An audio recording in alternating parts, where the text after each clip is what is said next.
বেশি কথা বললে অনেক কিছু রেকর্ড আছে, সেগুলো ফাঁস করে দিব। বাড়তি নিরাপত্তা ব্যবস্থা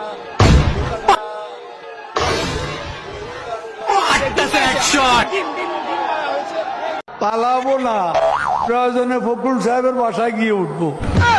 কি জায়গা দেবেন? না হলে ঠাকুর গায়ের বাড়ি আছে না।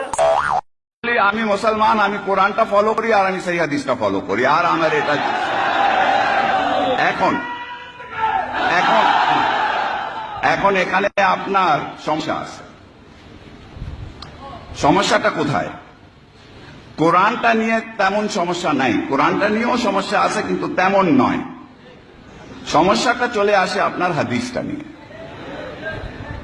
এখন কোনটা সহি হাদিস, কোনটা জয়ীফ হাদিস?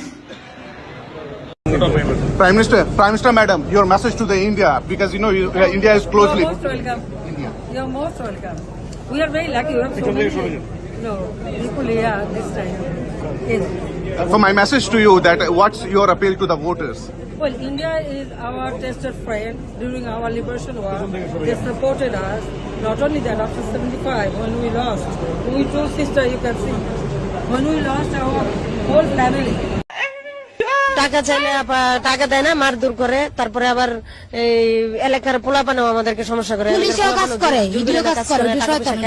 অনেকজনে কাজ করে টাকা পয়সা দেয় না, দিয়ে আবার টাকা নিয়ে যা মারে, মারা ধরা করে। ভাষা কাজে গেলে একটু টিপ দেয়, আবার ইচ্ছা মতন মারে, আবার একজনের কথা 10 জনে নিয়ে করে, একজনে হাতায় আর 2 জনে করে, 2 জন মিল 3-4 জন মিলে করবো, দলগত কাজ করতে চায়। কি তো করে টাকা দিয়ে করবো, যেমনে চামু হেমনে দিবি। আমরা কইছি না, আমরা তো মানুষ, আমরা হয়তো টাকার বিনিময় করি। 20 টাকার জায়গা আরো 10 টাকা চাওয়া যায় বুঝা, কিন্তু তারা দেয়। আমাদের করে খাইতে হইবে এটা।